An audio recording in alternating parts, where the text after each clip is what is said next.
Good morning all of you. आज का बेटा हमारा टॉपिक है आपका Sarva Shiksha Abhiyan in terms of inclusive education. Sarva Shiksha Abhiyan आप लोगों ने सुना ही होगा। ये क्या है? एक प्राइमरी एजुकेशन के लिए एक प्रोग्राम है जिसमें एक अगर हम जनरल बात करते हैं तो इसमें क्या बताया गया है कि प्राइमरी एजुकेशन सभी बच्चों को दी जाए 6 से 14 वर्ष। जिनकी एज 6 से 14 वर्ष की है उनको प्राइमरी एजुकेशन दी जाए, ठीक है।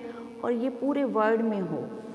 ये क्या है? एक सार्वभौमिक एजुकेशन, ठीक है, कि कोई भी व्यक्ति, कोई भी बालक प्राइमरी एजुकेशन से वंचित ना रह जाए, ठीक है।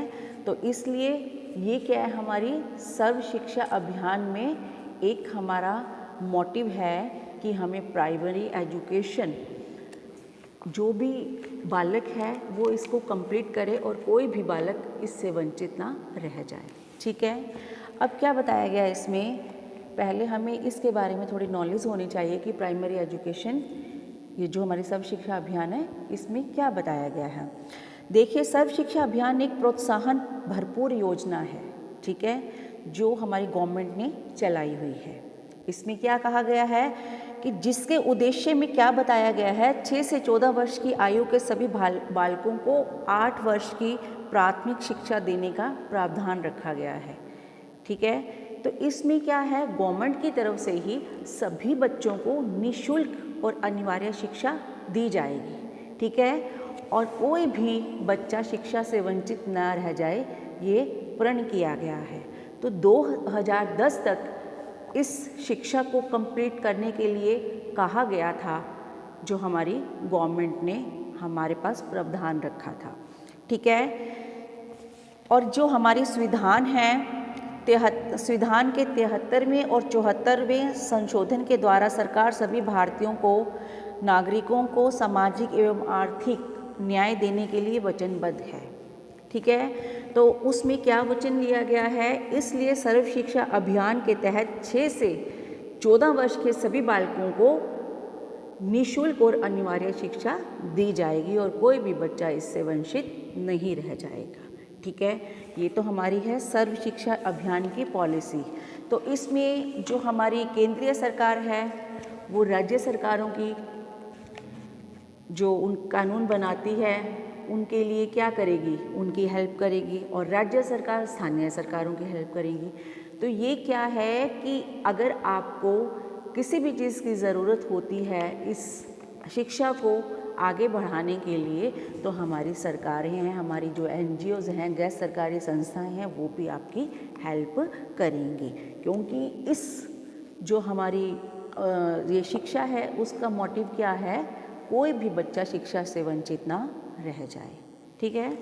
तो अब हमारा टॉपिक आता है कि जो हमारी इंक्लूसिव, जो हमारे Sarva Shiksha Abhiyan in terms of inclusive education, Sarva Shiksha Abhiyan को इंक्लूसिव एजुकेशन के साथ, समावेशी शिक्षा के साथ कैसे जोड़ा गया है, ठीक है। तो इसके बारे में हम बात करेंगे। हाँ जी, जो हमारे नॉर्मल बच्चे होते हैं उनके लिए जो हमारे संविधान ने प्रावधान किया हुआ है, ऐसे ही जो हमारे एबनॉर्मल बच्चे होते हैं उनके लिए भी वो प्रावधान है कि उनको भी उनके बराबर का अधिकार दिया जाए, ठीक है। ऐसा नहीं है कि हम जो नॉर्मल बच्चे हैं उनके लिए तो अधिकार हमें गवर्नमेंट की तरफ से मिल जाए, लेकिन जो नॉर्मल बच्चे नहीं हैं उनके लिए वो अधिकार ना मिले, ठीक है। तो ये तो गलत हो जाएगा, क्योंकि हमारे संविधान ने सबको बराबर के अधिकार दिया हुआ है, चाहे वो नॉर्मल बच्चा हो चाहे वो एबनॉर्मल बच्चा हो। बात सिर्फ ये है जो एबनॉर्मल बच्चा है उसके अकॉर्डिंग, ठीक है, उसके लिए जो टेक्निक उसको चाहिए, जिस टेक्निक के द्वारा वो पढ़ना चाहता है। मान लीजिए कोई हैंडीकैप है, एक किसी बच्चे की फिजिकल हैंडीकैप है, एक लात नहीं है, तो गवर्नमेंट की तरफ से उसको क्या है, उसकी व्यवस्था की जाए ताकि वो बच्चा पढ़ने के लिए स्कूल जा सके और स्कूल में नॉर्मल बच्चों के साथ बैठ के क्या करे, अपनी स्टडी को कंप्लीट कर सके, ठीक है बेटा। तो ऐसे ही हमारी ये इसको सर्व शिक्षा अभियान को इंक्लूसिव एजुकेशन के साथ जोड़ा गया है कि इंक्लूसिव एजुकेशन में जो हमारा सर्व शिक्षा अभियान है, इस जो हमारा 6 से 14 वर्ष के बच्चों के लिए ये प्रावधान किया गया है, इसको पूरा किया जाए। तो इसमें क्या बताया गया है हमारे को कि विशिष्ट आवश्यकताओं के बालक तथा दूसरे सामाजिक आर्थिक स्तर के बालक, उसमें लड़कियां भी आ जाती हैं, अनुसूचित जातियां, जनजातियां और समावेशी शिक्षा के जो प्रमुख संवेदनशील समूह हैं, जिन्हें दूसरे सामान्य बालकों की तरह सामान्य विद्यालयों में शिक्षण ग्रहण करने का समान अधिकार है, सभी के लिए ये बराबर हो। ठीक है, इसमें नॉर्मल, एबनॉर्मल, सामान्य जनजाति के, अनुसूचित जनजाति के सभी बच्चे, लड़कियां सभी इंक्लूड हैं, जिन्हें आप समावेशी शिक्षा में इंक्लूड करेंगे और आप सर्व शिक्षा अभियान के तहत इनको शिक्षा देंगे। ठीक है, उसमें आपकी निःशुल्क और अनिवार्य शिक्षा दी जाएगी। और क्या बताया गया है इसमें कि जो हमारे विशिष्ट आवश्यकताओं के बालकों को सामान्य बालकों की तरह ही शिक्षा देने से वो उनको लाभान्वित किया जाए, ताकि उनको क्या हो, लाभ मिलना चाहिए कि हमें जो शिक्षा दी जा रही है उससे वंचित ना रह जाएं। ठीक है, सर्व शिक्षा अभियान का और क्या है मुख्य उद्देश्य, मेन हमारा एम यही है कि प्राथमिक शिक्षा को आवश्यक रूप से सार्वभौमिक बनाना।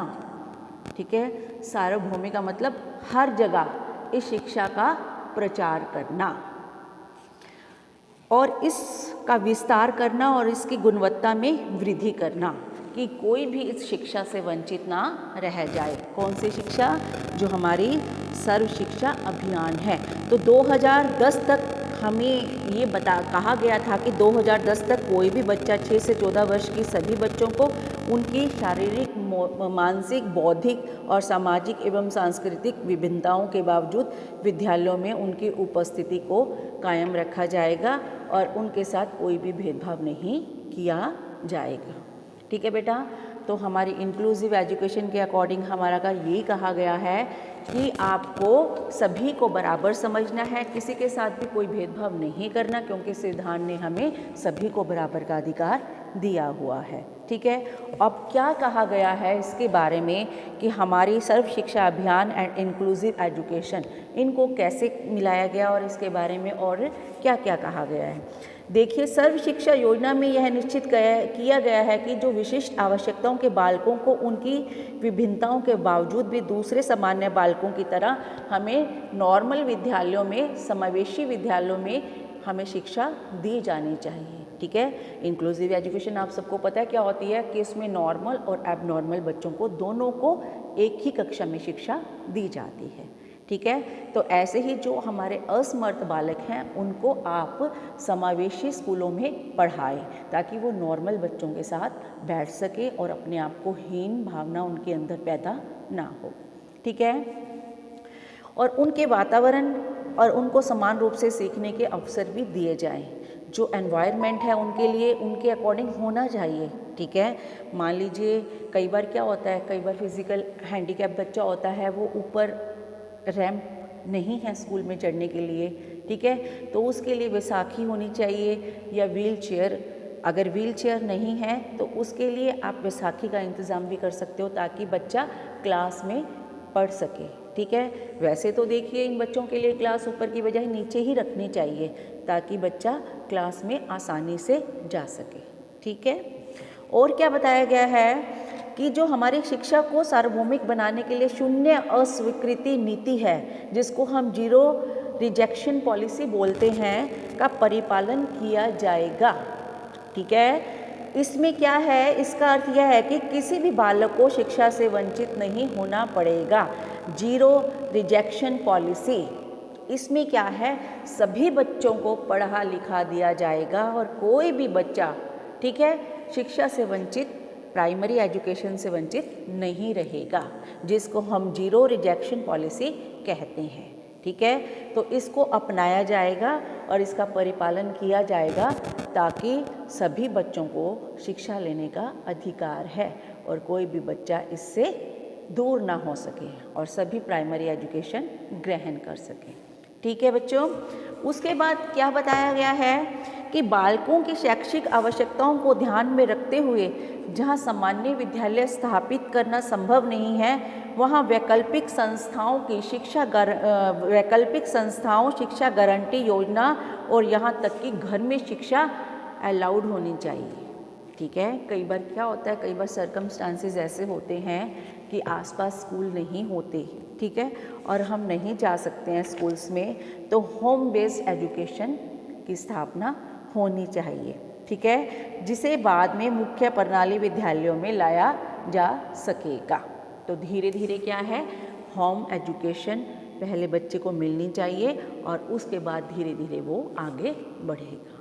ठीक है बेटा, मेन हमारा मोटिव इसका यही है कि हमें इंक्लूसिव सर्व शिक्षा अभियान के अकॉर्डिंग इंक्लूसिव एजुकेशन में हमें क्या करना है। ठीक है, मेन मोटिव हमारा ये है कि हमें इसमें प्राइमरी एजुकेशन देनी है 6 से 14 वर्ष के बच्चों के लिए। वो एजुकेशन कैसे होनी चाहिए, निःशुल्क और अर्जेंट, ज़रूरी होनी चाहिए सभी के लिए। ठीक है, और इसमें क्या है कि जो विशिष्ट बालकों की पहचान करने के लिए सर्व शिक्षा प्रणाली में विशेष बल दिया गया है कि विशिष्ट बच्चों की पहचान की जाए और उन्हें क्या किया जाए कि प्रारंभिक रूप से उनकी पहचान प्राथमिक स्वास्थ्य केंद्र तथा आंगनवाड़ी केंद्र की सहायता से की जाएगी। ये पहचान किसकी सहायता से होगी, आपकी प्राइमरी हेल्थ सेंटर और आंगनवाड़ी की सहायता से उन बच्चों की पहचान की जाएगी। बालकों को सही पहचानने के बाद उनकी आवश्यकताओं के अकॉर्डिंग उनके साथ क्या किया जाएगा, जो जिस बच्चे को जो फैसिलिटी चाहिए वो उसको मिलेगी गवर्नमेंट की तरफ से। ठीक है बेटा, कई बार क्या होता है, किसी को सुनाई नहीं देता, किसी को दिखाई नहीं देता। अगर हम एक अंधे बालक की बात करते हैं तो वो ब्रेल लिपि से पढ़ता है। ठीक है, उसमें क्या होता है ब्रेल लिपि में कि अक्षर उभरे हुए होते हैं, जो आपके अक्षर होते हैं, हमारे वर्ड्स होते हैं, वो उभरे हुए होते हैं ऊपर की ओर, ताकि वो उसकी पहचान बच्चों को आसानी से हो जाती है। तो कहने का मतलब जिस बच्चे को जैसी फैसिलिटी चाहिए उसके अकॉर्डिंग गवर्नमेंट उन्हें फैसिलिटी देगी और कोई भी बच्चा इस शिक्षा से वंचित ना रह जाए। ठीक है, और क्या है इसमें बेटा, विभिन्न आवश्यकताओं के बालकों का जो एनरोलमेंट है वो सामान्य विद्यालयों में ही किया जाएगा। ठीक है, जिसको हम बोलते हैं नामांकन, जो बच्चे का नाम लिखा जाता है स्कूल में, नामांकन एनरोलमेंट नंबर दिया जाता है, वो एक हमारे नॉर्मल स्कूल में ही ये सब किया जाएगा, ताकि जो हमारे असमर्थ बालक हैं उनको कुछ भी ऐसा महसूस ना हो कि वो इन बालकों से अलग हैं। और क्या बताया गया इसमें बेटा कि विशिष्ट बालकों की शिक्षा का कार्यभार संभालने वाले शिक्षकों को सभी आवश्यकताएं उपलब्ध करवाई जाएंगी। जो इनका कार्यभार टीचर संभालते हैं उनको क्या है, फैसिलिटी दी जाएगी, ताकि वो बच्चों को पढ़ाने में किसी भी प्रकार की असमर्थता ना दिखाएं। ठीक है, तो इसमें आपका यही है कि टीचर को भी क्या है, बच्चे के साथ साथ फैसिलिटी मिलेगी, ताकि टीचर भी बच्चे को इम्प्रूव आगे बढ़ाने के लिए कोई भी उसके पास भी कोई कमियां नहीं होनी चाहिए, ताकि वो डिस्टर्ब ना हो। ठीक है, अगर हमारे पास कमियां आएंगी हम टेंशन में आ जाएंगे। तो इसलिए गवर्नमेंट का क्या प्रावधान है कि टीचर के लिए भी जो हमारी सारी कार्यभार संभालने के लिए जो सुविधाएं हैं टीचर को भी उपलब्ध करवाई जाए बच्चे के साथ साथ। ठीक है, जो आपके विशिष्ट बालकों की शिक्षा का अधिकार है उनका जो टीचर्स पढ़ाते हैं उनको भी फैसिलिटी दी जानी चाहिए। ठीक है, और क्या है, विशिष्ट बालकों में शिक्षा संबंधी कौशलों का विकास करने के लिए जो हमारे शिक्षक हैं, जो हमारे टीचर्स हैं, उनको विशेष ट्रेनिंग का प्रावधान किया गया है। उनको एक विशेष ट्रेनिंग, स्पेशल ट्रेनिंग दी जाए, ताकि वो बच्चों को अच्छे से संभाल सकें और बच्चों को आगे बढ़ाने के लिए क्या कर सकें, कार्य कर सकें। ठीक है, तो टीचर्स के लिए क्या होनी चाहिए, स्पेशल ट्रेनिंग होनी चाहिए, ताकि उस ट्रेनिंग के द्वारा वो एक्सपर्ट होकर बच्चों को भी उस स्टडी में एक्सपर्ट कर दें, कि बच्चों को भी जो हमारी सर्व शिक्षा अभियान का जो हमारा निःशुल्क और फ्री शिक्षा जो दी जाएगी हमारी, ये उन बच्चों को आगे बढ़ाएं और कोई भी बच्चा इस जो अभियान से वंचित ना रह जाए। ठीक है, तो इसलिए इन टीचर्स को भी स्पेशल ट्रेनिंग दी जानी चाहिए। और जो नई नई टेक्निक्स है वो भी हमारी स्कूल्स में आनी चाहिए, ताकि बच्चों को हम जिस टेक्निक की जिस बच्चे को ज़रूरत है उसके अकॉर्डिंग शिक्षा दी जाए।